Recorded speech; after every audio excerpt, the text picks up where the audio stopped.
Fala, torcedor vascaíno, nosso Vasco se classificou, graças a Deus, no sufoco, mas conseguimos se classificar.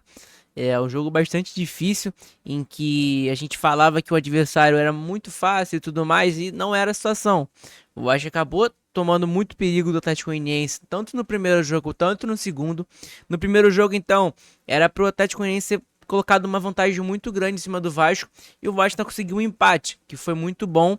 E no jogo da volta de agora, a gente estava com uma expectativa muito grande de o Vasco jogar bem, desempenhar bem, um bom futebol, e não foi o que aconteceu. A gente não viu isso. Eu vi um elenco muito abaixo do Vasco. O Rafael Paiva, pra mim, não tá conseguindo colocar o elenco do Vasco pra jogar bola como tava jogando bola antes. O Vasco tava com 4 vitórias consecutivas. E agora o Vasco tá nessa situação em que o Vasco tá jogando mal. O Vasco ganhou o jogo, tá bom, ganhamos, se classificamos, passamos para as quartas de final. Desde 2015 que a gente não se classifica para as quartas de final da Copa do Brasil. Então, cara, é um passo muito importante pro Vasco. A gente que tá vivendo uma década tão triste pro torcedor vascaíno, em que a gente não conquistou absolutamente nada. Foi um título ou outro ali, mas o resto foi só tristeza pro torcedor vascaíno. E a gente quer melhoria. A gente quer o time melhor, a gente quer o Vasco ganhando diversos jogos, ganhando competições. E cara, esse elenco do Vasco, a gente sabe que é limitado, todo mundo sabe disso, não é dúvida pra ninguém que o elenco do Vasco é limitado. Só que a gente pode parar pra pensar. E do outro lado tem o Atlético Goianiense, que é uma equipe que está em último colocado do Campeonato Brasileiro, que acabou de subir da Série B, então tá jogando o Campeonato Brasileiro para conseguir pelo menos se manter ali, né, para conseguir no outro ano contratar jogadores bons e tudo mais, para melhorar realmente sua renda e tudo mais na Série A, que é uma diferença absurda de valor de premiação e tudo mais, de cota de TV, do que a Série B. Então, cara, é uma equipe em que o Atlético Goianiense montou para realmente se manter na Série A. E a equipe do Vasco não é essa. Eu sei que a gente está passando muitos anos de dificuldade, em que a gente não está disputando títulos e nada do tipo, mas a gente tinha virado SAF, infelizmente, foi uma empresa que é 777, que é uma empresa falida, completamente falida, e que não gera mais nada dentro do Vasco, nenhum clube no mundo. Mas, cara, a gente tem um elenco ali em que se a gente pegar certos jogadores, a gente vê que tem algumas qualidades. A gente tem um Léo Jardim ali, que é um ótimo goleiro. A gente tem o Lucas Piton, que é um baita de um lateral esquerdo. A gente tem o Pablo Verret, que é um artilheiro nato, cara. O artilheiro da Copa do Brasil. A gente tem o Felipe Coutinho no elenco hoje em dia. Apesar de o Coutinho não ter jogado esse jogo de agora, tá chegando agora, tá se adaptando e tudo mais. Mas é um ótimo jogador. Tem o Dimitri Paê, que é um camisa 10 absurdo. É um camisa 10 em que consegue fazer tudo, achar passes surreais e tudo mais. E, cara, infelizmente a gente tomou sufoco nos dois jogos contra o Atlético Goianiense. E isso não pode acontecer. Não sei se você sabe, mas no primeiro jogo, quem era o treinador era o Wagner Mancini. E aí no jogo de hoje, era o Humberto Luzzi, se eu não me engano, o nome do treinador Atlético Goianiense. Então, cara, eles mudaram de treinador. No primeiro jogo a gente foi completamente amassado pelo Atlético Goianiense. E aí mudaram de treinador e a gente foi amassado dentro de São Januário por eles. Não diria amassado como foi o primeiro jogo, mas eles controlaram o jogo o tempo inteiro. E, cara, o Vasco não tá jogando um futebol maneiro, a gente não tá jogando bem. Eu tenho certeza disso, que a gente não tá jogando futebol maneiro. A gente precisa melhorar. A gente precisa melhorar de verdade, porque a gente tem um campeonato muito longo. A gente notou que os jogadores estão cansados. E, cara, isso é todo mundo, com todo o time do Brasil. Você vê pegar um Flamengo, um Palmeiras, time Botafogo, que estão jogando Copa do Brasil, Brasileirão, Libertadores. Então, cara, você imagina como estão esses jogadores. É óbvio, eles têm elenco para colocar reserva, misto, e ainda assim conseguir disputar, ganhar partidas e tudo mais. Coisa que o Vasco não tem elenco. Então, no Vasco faz muita diferença isso. A gente viu no último jogo, a gente tem certeza absoluta, se tivesse um Verratti como titular, um Piton na lateral esquerda ali, a gente ganharia o jogo passado, que foi contra o Red Bull Bragantino, mas esse de agora a gente foi completamente controlado, igual a gente foi lá no jogo de ida. No jogo de ida a gente foi completamente amassado, a gente não foi nem controlado, a gente foi amassado pelo Atlético Goianiense. Eles jogaram muito melhor do que a gente. Se não fosse aquela bola que o Paulo Henrique salvou no gol, do Vasco. Se fosse o Rojas salvando aquela bola também. Então, cara, a gente teria tomado uns 3-0 no mínimo ali.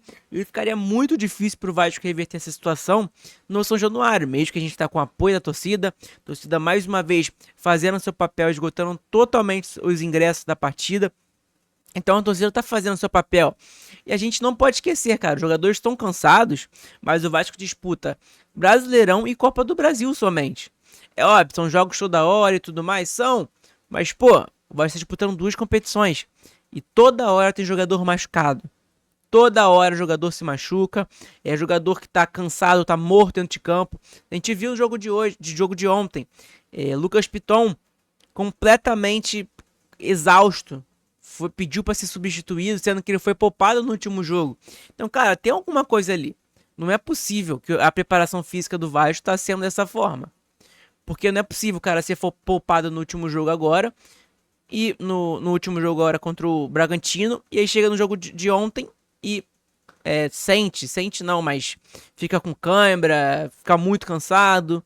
Então, cara, é algo que a gente tem que rever. E aí vou colocar na tela aqui para vocês. Isso aqui. Foi uma notícia antes do jogo e tudo mais. É que em 2024 o Vasco já teve 12 jogadores diferentes lesionados. Sendo que 7 eram meias / volante. Payet teve 3 idas ao DM e é o recordista entre os meio-campistas do elenco. Essa é a informação do Bruno Morito, do GE Vasco. Então, cara, pra você ver, é uma diferença em que, pô, a gente tá disputando duas competições, sim. A gente jogou no sábado, jogou na terça-feira agora. A gente vai jogar sábado de novo contra o Fluminense. São jogos cansativos, são jogos disputados, e todo mundo sabe disso. Só que a gente precisa rever essa preparação física. Porque os outros times, como por exemplo o Flamengo, o Fluminense, um Botafogo, estão disputando a Libertadores também. Então estão jogando Copa do Brasil, Brasileirão, Libertadores, e a gente só tá em 2 competições. E a gente tá vendo nitidamente na cara dos jogadores que eles estão totalmente cansados.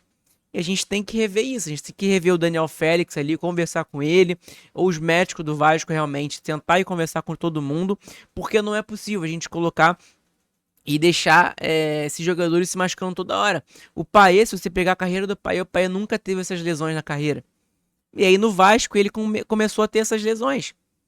Então, cara, a gente tem que ver, a gente tem que abrir o olho, a gente tem que olhar por conta disso. E aí, vamos falar sobre um fato muito importante, que é o Lucas Piton, a importância dele. O Vasco postou junto com a R10 Co, que é a patrocinadora do Vasco, patrocinadora de notícias e tudo mais, sobre tudo do futebol. Cara, olha como o Lucas Piton é um jogador muito importante pro Vasco, que faz falta. Então, se a gente tivesse com o Lucas Piton no último jogo contra o Bragantino, no Brasileirão, a gente tinha mais chance de ganhar se a gente tivesse o Verratti como titular, ou tivesse um atacante, um centroavante reserva de qualidade também. A gente não tem. A gente tem, coitado, o GB ali, mas, cara, não entrou bem, não gostei da atuação dele de ontem. No primeiro jogo que ele fez, ele jogou muito bem, tanto que ele até fez o gol e tudo mais. A atuação dos jogadores do Vasco foi apática no jogo de ontem. Não vi, de verdade mesmo, não vi nada de demais, mas a gente tá classificado. A gente tá classificado, a gente tem tempo pra melhorar, só que o pai vai ter que rever isso. Porque a gente começou com 3 volantes. A gente começou com Sforza, Hugo Moura e Matheus Carvalho. A gente nunca jogou com essa formação. E aí, ao decorrer do jogo, ele coloca o Galdames, cara. Você já imaginou, depois que o Galdames entrar, o Vasco toma um gol? A culpa que é entrar dentro do Paiva, que é cair no Paiva, ia ser absurda. Todo mundo sabe. O torcedor não gosta do Galdames. Tanto que ele foi chamado durante o jogo pra entrar no campo. Ele foi vaiado pela torcida porque ninguém gosta do Galdames. Ninguém suporta mais o Galdames na camisa do Vasco. E aí o Paiva tá colocando o jogador, sendo que a gente tem jogadores no banco ali que ele pode colocar. Tinha o Souza no banco, se eu não me engano. Tem outros volantes também. E aí tá na tela a importância do Lucas Piton, cara. A importância do Lucas Piton no Vasco. Nas oitavas de final, ele deu uma assistência no jogo de ida pro Verratti. Agora, ele fez o gol. Fez o gol contra o Fortaleza na terceira fase e fez o gol na segunda fase contra o Água Santa. Então é um jogador muito importante para o Vasco. E que tem muitos times da Europa interessados no jogador. Que infelizmente Se ele não sair nessa janela de transferência de agora, ele vai sair na próxima. Eu tenho certeza absoluta disso, porque é um ótimo lateral. O mundo inteiro tá carente de lateral esquerdo e direito. Todo mundo sabe disso. E é um ótimo lateral que tá no Brasil. E aí eu vou colocar na tela as estatísticas do jogo. Se você parar pra pensar ali, ó. Pensar não, pra você ver aí na tela. Cara, você vê ali Vasco e Atlético Goianiense no jogo de hoje.